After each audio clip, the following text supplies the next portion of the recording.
할렐루야. 하나님 말씀은 마태복음 1장 21절에서 25절입니다. 마치겠습니다. 아들을 낳으리니 이름을 예수라 하라. 이는 그가 자기 백성을 그들의 죄에서 구원할 자이심이라 하니라. 이 모든 일이 된 것은 주께서 선지자로 하신 말씀을 이루려 하심이니 이르시되 보라 처녀가 잉태하여 아들을 낳을 것이요 그의 이름은 임마누엘이라 하리라 하셨으니 이를 번역한즉 하나님이 우리와 함께 계시다 함이라. 요셉이 잠에서 깨어 일어나 주의 사자의 분부대로 행하여 그의 아내를 데려왔으나 아들을 낳기까지 동침하지 아니하더니 나음의 이름을 예수라 하니라. 아멘.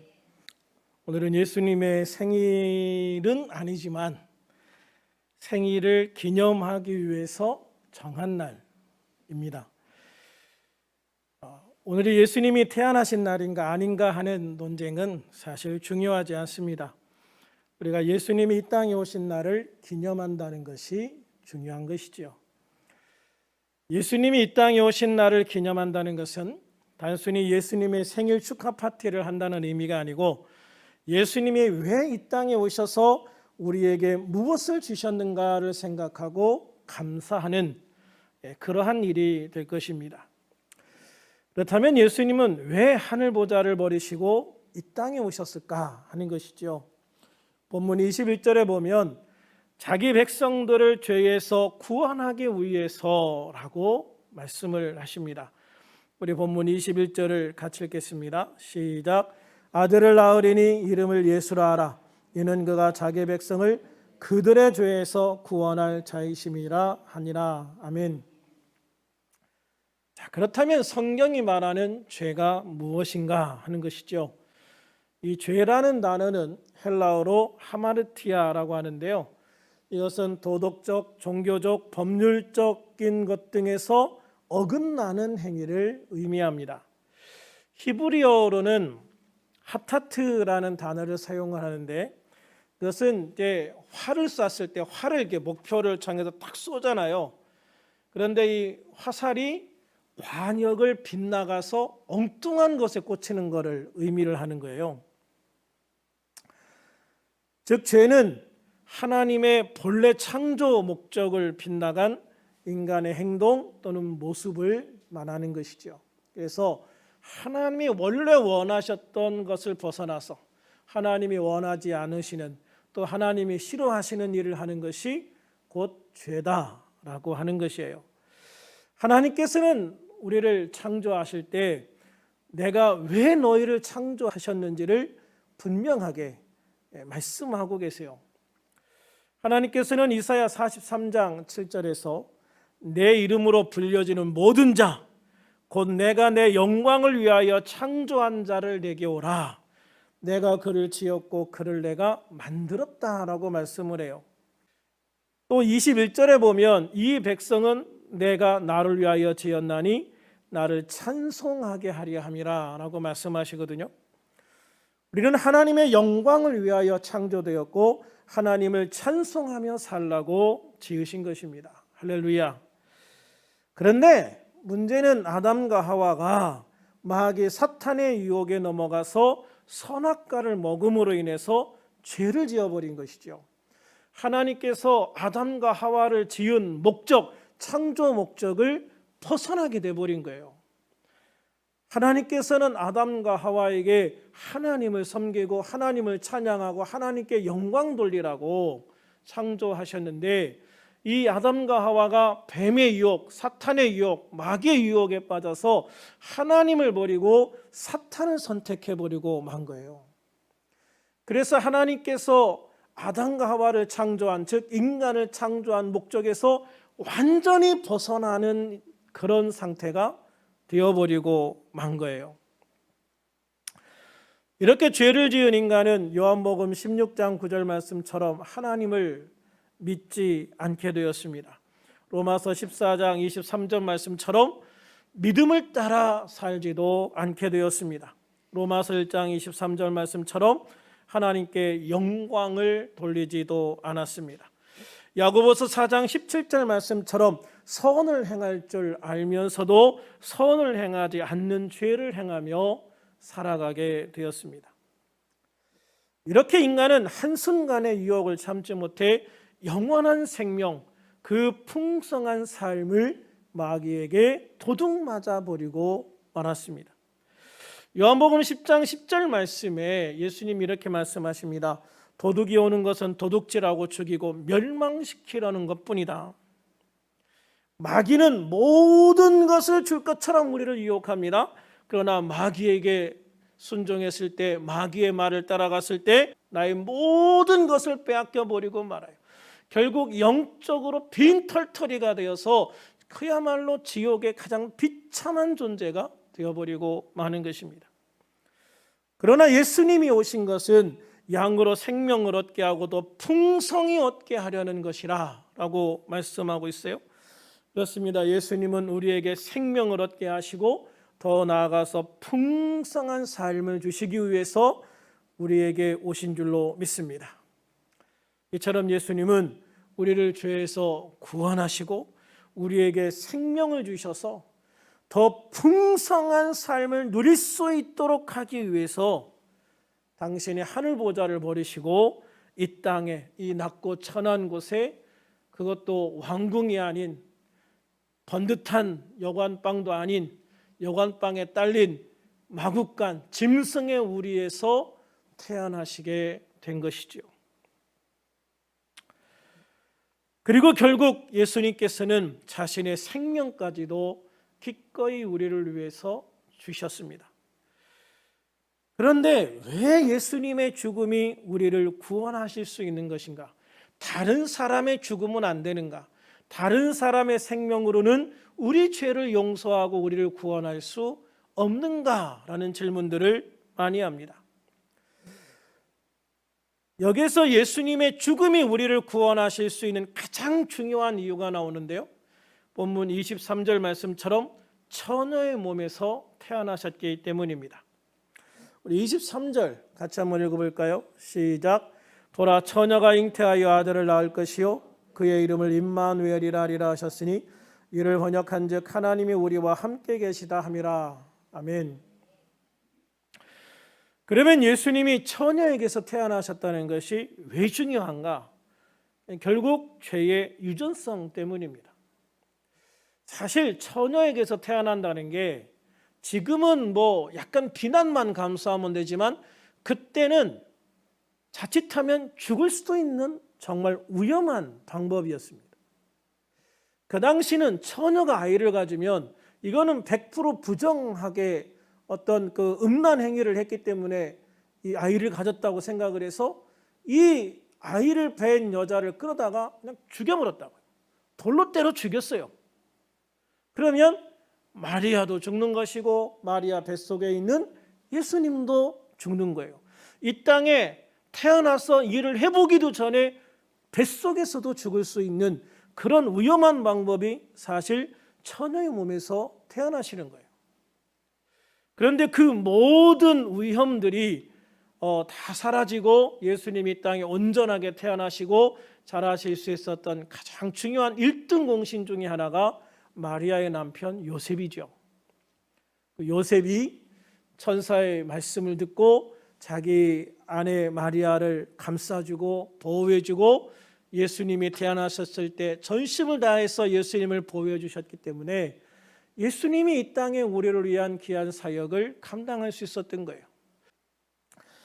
어쨌든 이 여자에게서 태어난다는 것이 또는 처녀에게서 태어난다는 것이 이렇게 사실 굉장히 위험한 그런 방법임에도 불구하고 그렇게 태어나게 하실 수밖에 없었던 가장 중요한 이유가 뭐냐면 죄의 유전성 때문이라는 거예요. 사람이 태어나면 부모의 유전자를 물려받습니다.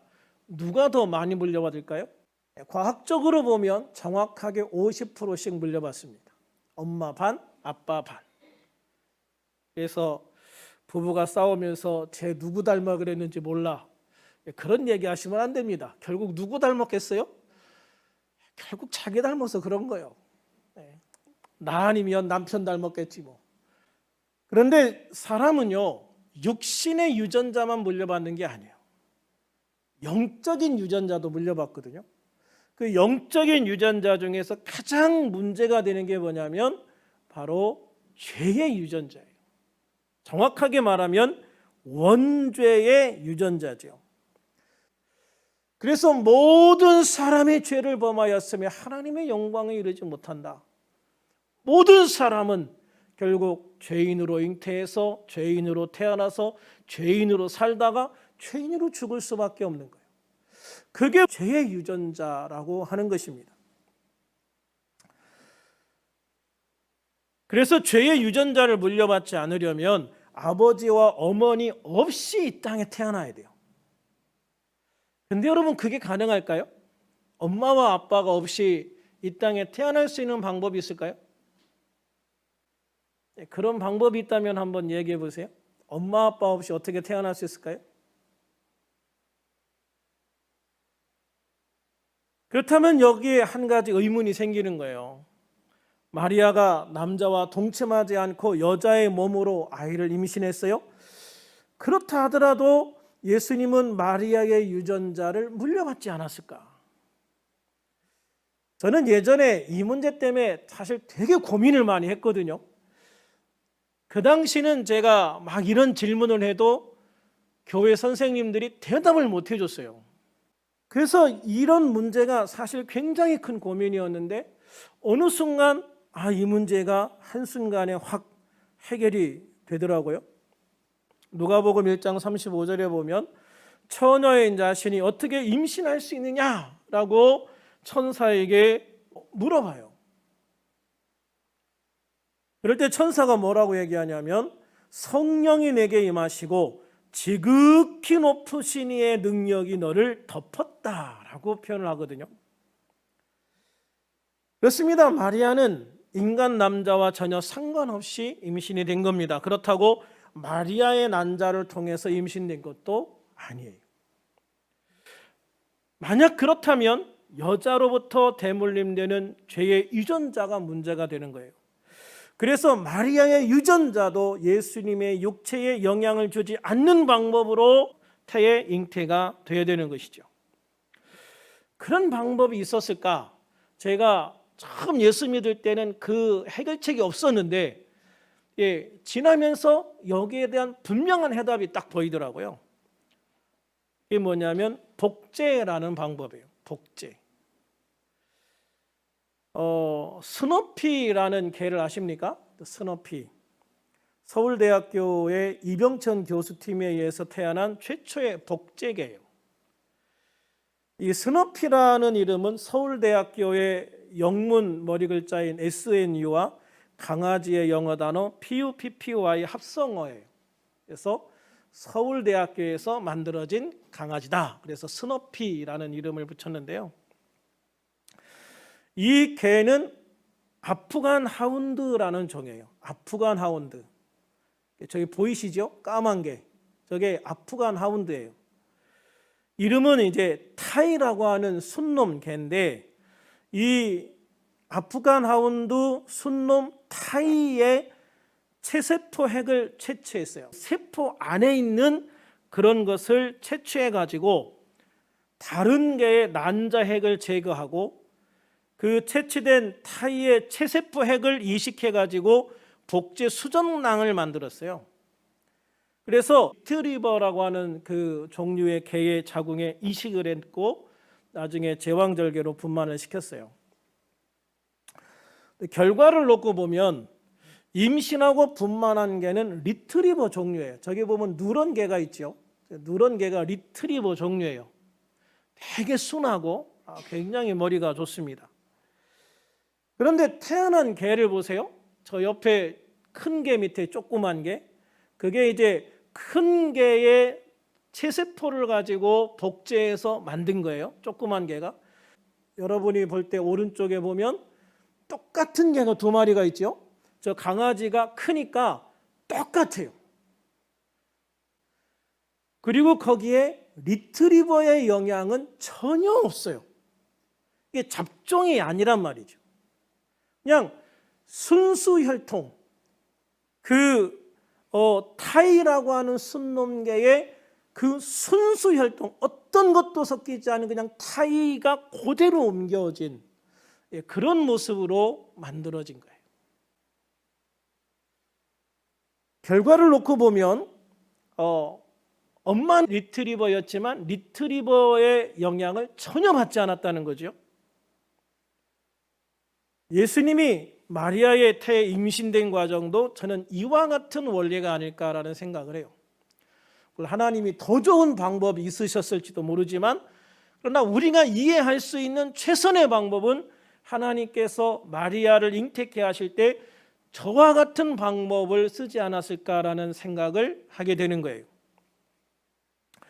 하나님께서는 하나님 자신의 복제라고 할 수 있는 예수님의 태아를 마리아의 태아에 그냥 착상시켜 준 거예요.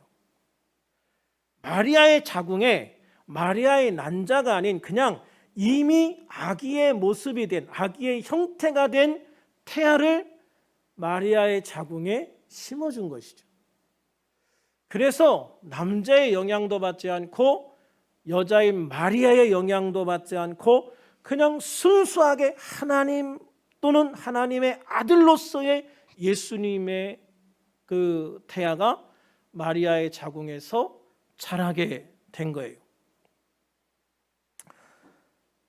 그래서 마리아는 하나님이시고 하나님의 아들이신 예수님을 뱃속에서 영양분을 주고 키워서 출산한 거예요. 그거 이상도 이하도 아니에요. 이 사실은 임마누엘이라는 단어에서 우리가 확인해 볼 수 있습니다. 오늘 본문 23절을 다시 한번 읽어볼까요? 시작. 보라, 처녀가 잉태하여 아들을 낳을 것이요 그의 이름은 임마누엘이라 하셨으니 이를 번역한즉 하나님이 우리와 함께 계시다 함이라. 본문에 의하면 임마누엘이라는 뜻은 하나님이 우리와 함께 계시다라는 뜻이래요. 예수님이 이 땅에 태어나셨는데 하나님이 우리와 함께 계신다라고 말씀을 하고 있거든요. 그러니까 예수님은 하나님의 복제품이라 이 말이죠. 하나님의 복제품 같은 형태.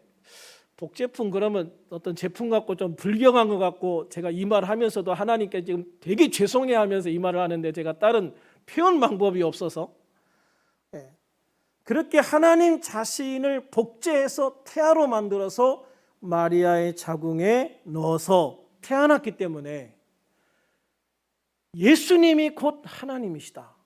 할렐루야. 그래서 그분을 하나님의 아들이라고 부른다라고 하는 것이죠. 이로 인해서 이 땅에 오신 예수님은 하나님이시면서도 동시에 인간의 죄의 유전자를 받지 않고 태어나신 유일하신 인간, 참된 인간이 되신 것이죠. 그래서 예수님은 하나님이시면서 인간이시면서 하나님이신 유일한 분이 되신 거예요. 또 이 땅에 태어난 사람 중에 죄가 없이 태어난 유일한 인간이 된 것이죠. 이것을 위해서 예수님은 처녀의 몸에서 태어나셔야 했다라고 하는 거예요. 이것이 중요한 이유는 죄인은 죄인을 용서할 수가 없기 때문이에요. 예수님이 죄를 가지고 있다면 예수님은 우리의 죄를 용서해 줄 수가 없어요. 죄인은 죄를 위한 제물도 될 수가 없어요. 예수님이 만약에 죄를 가지고 있다면, 원죄를 가지고 태어나셨다면 우리의 죄를 위한 제물 자체가 되실 수 없는 거예요. 예수님이 십자가에서 100번 죽어도 1000번 죽어도 우리의 죄를 용서해 줄 수가 없는 거예요. 그런데 예수님은 죄가 없는 유일하신 분이고 하나님이시기 때문에 그분이 우리를 위한 제물이 되셨을 때, 우리의 속죄를 위한 제물이 되셨을 때, 그 예수님을 통해서, 죄가 없는 유일하신 예수님을 통해서 우리의 죄를 속죄하는, 우리의 죄를 대속해 주시는 놀라운 은혜를 베풀어 주시게 된 것을 믿으시기를 바랍니다. 그래서 예수님의 죽음을 통해서 우리는 우리의 원죄를 용서받게 되어진 것입니다. 그리고 앞으로 짓는 죄에 대해서도 회개하여 용서받을 수 있는 길이 열리게 된 걸 믿으시기 바랍니다. 그래서 우리가 살아가면서 짓는 죄가 있다면 죄를 우리 안에 쌓두지 말고 바로 회개하고 하나님 앞에 거룩하고 깨끗한 성도로서 주님 앞에 나가는 우리들 되기를 주님의 이름으로 축원합니다.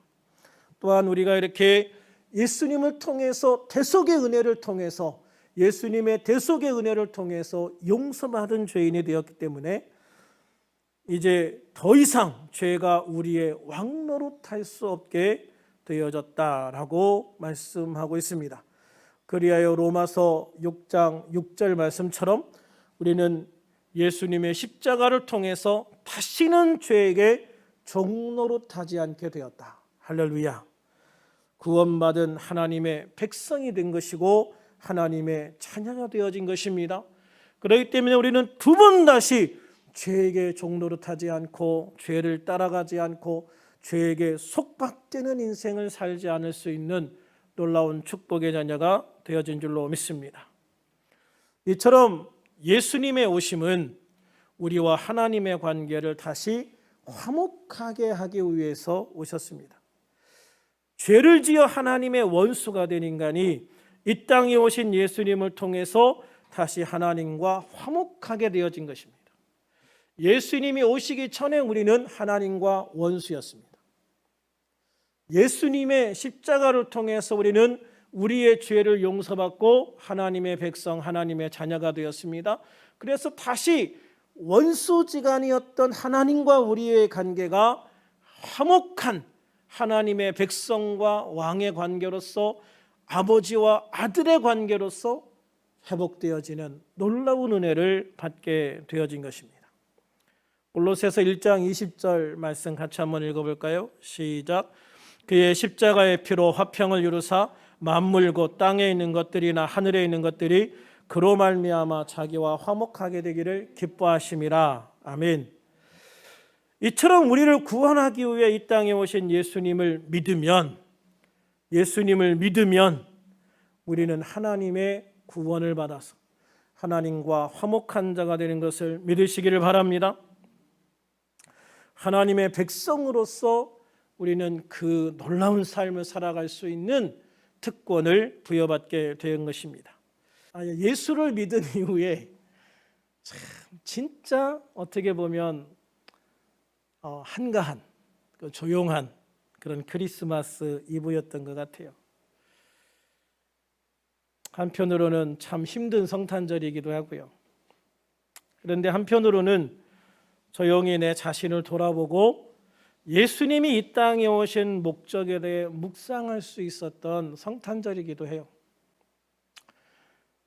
어찌 보면 밖에 나가서 막 사람들 그냥 뭐 예수와 상관도 없는 사람들이 나가가지고 예수님의 생일날 기분 내고 술 먹고 뭐 난리 피고 하는 것보다 오히려 이게 낫지 않을까라는 생각도 잠깐 하긴 했어요. 근데 예수 믿는 사람들까지 정말 아무것도 못하게 되니까 그거는 참 힘들었던 것 같기도 해요. 내년 성탄절에는 예년과 같이 정말 그런 성탄절이 될 수 있기를 소망합니다.